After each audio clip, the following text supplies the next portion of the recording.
Boris Johnson a été frappé par deux démissions importantes.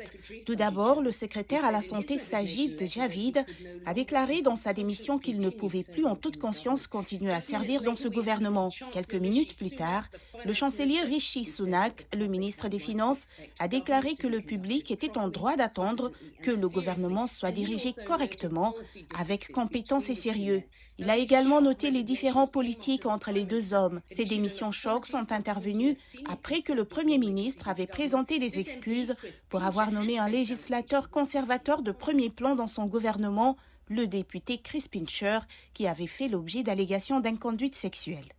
En début de semaine, Downing Street avait nié que Johnson ait eu connaissance d'allégations spécifiques contre Pincher. Mardi, nous avons eu l'intervention spectaculaire d'un ancien haut fonctionnaire, Lord MacDonald, qui a déclaré que c'était en fait incorrect. Boris Johnson avait été informé d'une enquête antérieure sur le comportement de Pincher en 2019, lorsqu'il était ministre des Affaires étrangères, d'où les excuses de Johnson et les commentaires de Downing Street disant qu'il ne se souvenait pas de ce briefing sur Chris Pincher. Cela vient s'ajouter à une série de scandales qui ont assailli le Premier ministre et les conservateurs de haut rang.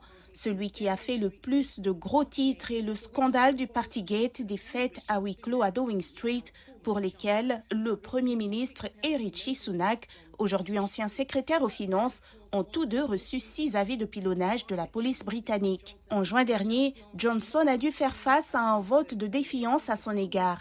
Il a survécu à ce vote et, selon les règles, il ne peut plus être remis en question. Ces deux démissions majeures de son cabinet sont très sérieuses.